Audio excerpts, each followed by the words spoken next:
Oke,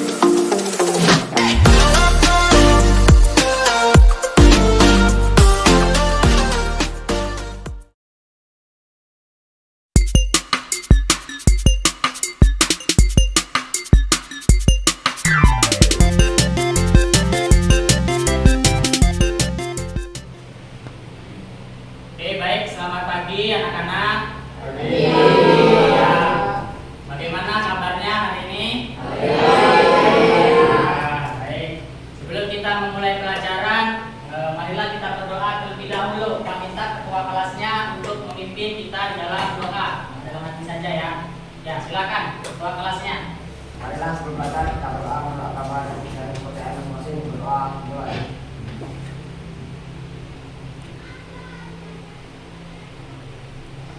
Doa selesai. Ya, baiklah. Nah, di sini kita nanti akan belajar mengenai persamaan garis lurus. Sebelumnya Pak Hari mau tanya, ada nggak teman kita yang tidak masuk hari ini? Ada. Siapa yang tidak masuk hari ini? Kenapa? Sakit ya? Kita doakan semoga teman kita cepat. Ya, untuk kalian juga. Jangan lupa jaga kesehatan, jaga diri kalian, karena musim sekarang ini musim yang tidak baik. Kadang hujan, kadang panas, ya nggak? Makanya kalian juga harus banyak jaga kesehatan. Nah, sebelum kita masuk ke materi tentang persamaan garis lurus, nah kita minggu kemarin sudah belajar tentang fungsi, terutama fungsi linier. Ada nggak yang masih ingat tentang fungsi linier? Coba siapa yang masih ingat tentang fungsi linier? Angkat tangannya. Apa fungsi linier? Fungsi linier adalah, coba kan nih, yang keras apa? Persamaan garis lurus. Persamaan. Ya, yang grafiknya bentuknya apa? Garis. Ya, kan kemarin sudah ya. Yang bentuk grafiknya itu bentuknya garis. Nah, pada hari ini kita akan belajar tentang persamaan garis lurus. Di sini nanti Pak Hari akan bagi kalian dalam beberapa kelompok. Namun sebelum Pak Hari membagikan ke kelompok, nah di sini Pak Hari akan membacakan tujuan pembelajaran yang akan kita lakukan pada saat ini. Yang pertama itu menjelaskan definisi tentang persamaan garis lurus ya.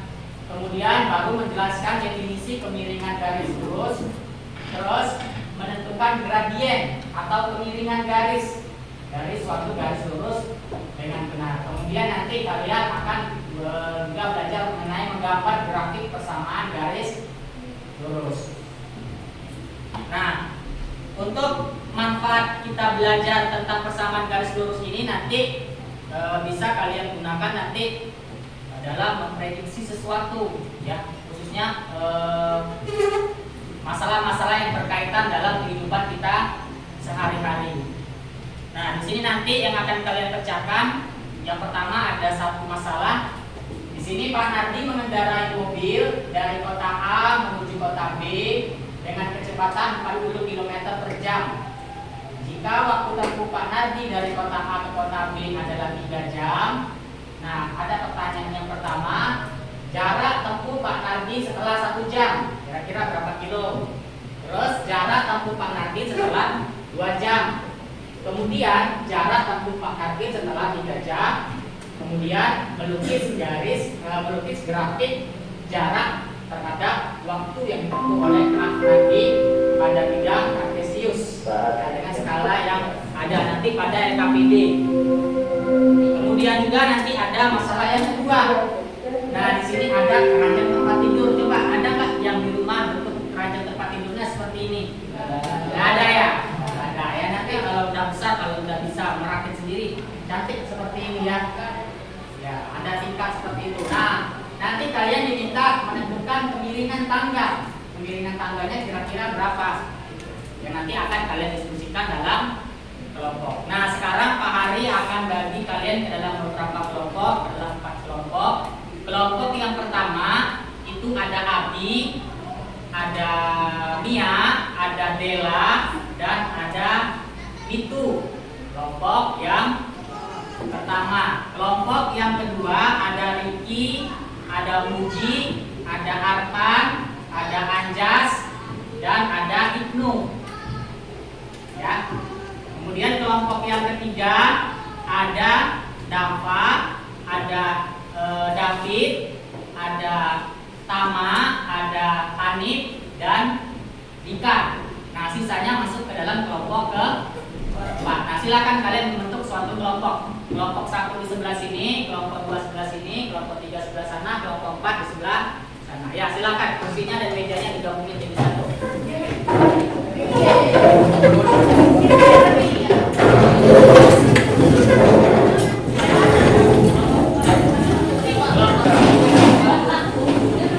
Oke, sudah itu sesuai dengan kelompoknya. Ini mejanya.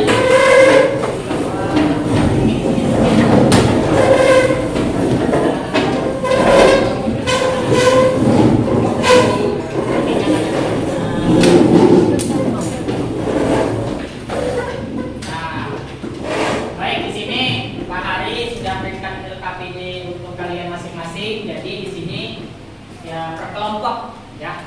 Ya per kelompok, tidak individu. Jadi nanti silakan dibagi-bagi LKPD ini bisa 2 orang ya. Nah, kemudian silakan kalian nanti diskusi sesuai dengan arahan dari Pak Hari ya. Baik, Pak Hari akan bagikan LKPD-nya.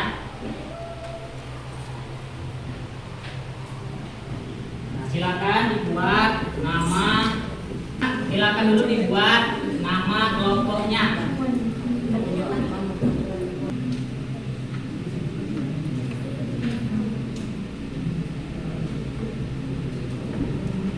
Ya, silakan itu saja ini nama kelompoknya. Sama nggak apa-apa. Ya, silakan berdiskusi nanti saling bertukar pikiran ya, bertukar pendapat.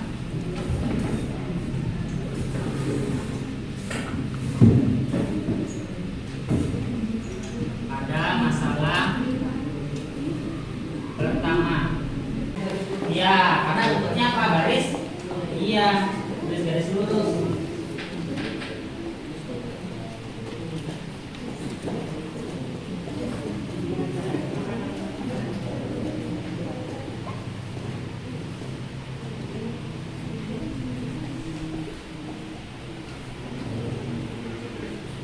Panas ya bawahnya ya. Pasang AC paling enak ya.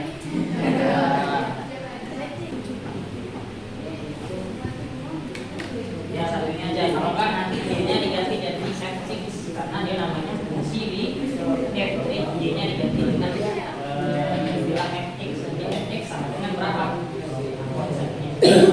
Waktu awal jadi Fx sama dengan apa? Jadi 40 kali. Itu bentuk fungsi linearnya jadi ya. Hari ini mau nanya Pak. Ya boleh.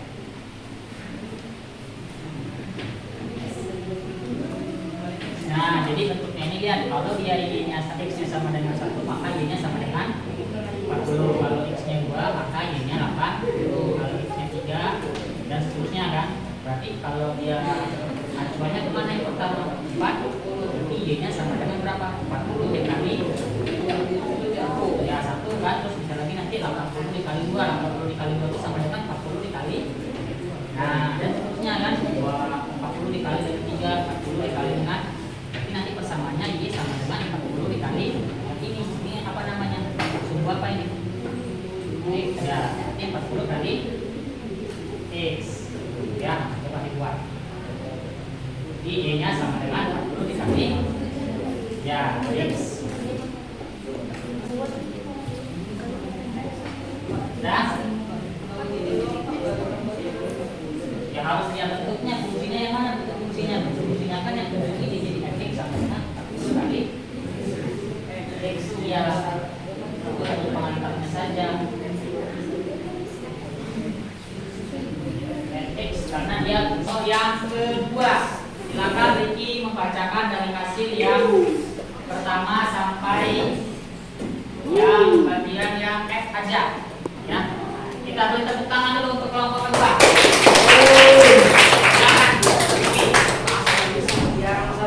Ya, baca di depan sini.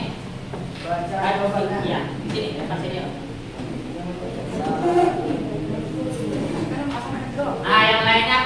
dengan yang KBB-nya ya. Kalau ada yang berbeda silakan ya berargumen. Pak, pendapat saya gini boleh. Ya. Baca yang keras. Pak Nardi mengenai dari kota A ke kota B dan kota jam. Kalau menunggu Pak Nardi dari kota A ke kota B dan kota jam, jarak tempuh nanti 1 jam. Sama dengan 0 meter kali 1 jam, 0 meter sama dengan 1 jam, 1 jam. B bukan jam. Dari di atas bagaimana presentasi dasar dua? Jawabannya garis lurus. Dapatkan kalian menentukan bentuk fungsi linearnya dari garis di atas. Dijelaskan X1 maka Y sama 40, X2 maka Y 60, X3 maka Y adalah 110, Y sama dengan 40X, Fx 60X. Oke, sampai di sini ada nggak yang beda? Sama ya? Ya, beri tepuk tangan untuk nomor 2. Oke ya, bahwasanya pengertian garis lurus tadi ya persamaan linear yang bukan cuma mengandung satu variabel tapi 2 variabel. Itu kurang ya, karena nanti pangkatnya harus pangkat 1. Nah, di sini bentuknya bentuk eksplisit dan bentuk implisit. Bentuk eksplisit di sini Y sama dengan Fx plus C. N dan C ini sebuah angka. Ya, bisa saja Y sama dengan 2X plus C. Yang jadi variabel yang mana? Yang jadi variabel X-nya. Ini pun juga sama, bentuk implisit namanya. Ya, di sini ada AX plus BY plus C. Yang jadi angka itu A, B, dan yang jadi variabel itu apa? X dan Y. Nah, oke, sampai di sini coba ada yang mau ditanyain nggak? Nah, kalau tidak ada, ya mungkin sampai di sini saja pertemuan kita mengenai definisi dari persamaan garis lurus. Nah, coba yang ingin menyampaikan kesimpulan dari yang sudah kita pelajari tadi tentang persamaan garis lurus, ada nggak? Coba yang sudah kalian buat tadi, tinggal di coba. Waalaikumsalam. Persamaan garis lurus adalah suatu persamaan linear yang mengandung 1 atau 2 variabel. Ya, sama kayak tadi ya. Contohnya adalah tadi 5 X tambah 1 yang bentuk implisit dan yang bentuk eksplisit ya, yang bentuk implisit 2X plus Y min 1. Artinya ada 2 variabel. Nah, bagaimana pembelajaran kita hari ini? Menyenangkan? Nanti Pak Ari akan kirimkan link kalian untuk refleksi. Kira-kira apa yang sudah dipelajari hari ini apa? Pak, soalnya terlalu sulit. Misalnya Pak, waktunya terlalu cepat. Ya, nanti silakan kalian isi, kalian bagikan di WA grup. Ya, bersamaan juga dengan bahan ajarnya. Nah, di sini bahan ajarnya sudah Pak Ari kasih, sudah Pak Ari buatkan. Nah, nanti yang bentuk PDF-nya akan Pak Ari bagikan di di seluruh. Ya, silakan kalian pelajari nanti materi tentang persamaan garis yang sudah kita pelajari hari ini. Nah, minggu depan perhatikan, minggu depan kita akan belajar mengenai kemiringan garis atau gradien garis. Silakan kalian baca-baca tentang kemiringan garis. Tadi kita sudah singgung sedikit kan? Ya nggak, bahwa garis tadi ada yang miring, miringnya kemana? Ke kanan, ada yang miringnya. Nah, nanti kalian disuruh menentukan miringnya nanti berapa. Ya, kalau dia miringnya agak ke kanan, kira-kira besar atau kecil. Kalau dia miringnya agak lebih tinggi, ya kira-kira besar atau. Jadi silakan kalian pelajari dan jangan lupa refleksinya nanti isi ya, linknya ya, sama bahan ajarnya silakan kalian download. Nah, mungkin sampai sini saja karena waktu kita terbatas. Jangan lupa di rumah belajar yang giat, jaga kesehatan, banyak-banyak minum air ya, supaya badan tetap ya, boleh harus air putih ya, David ya. Oke, sampai di sini ada yang mau ditanyakan? Ya, kalau tidak ada, ya, mungkin cukup sampai di sini pertemuan kita. Pak Airi, selamat pagi.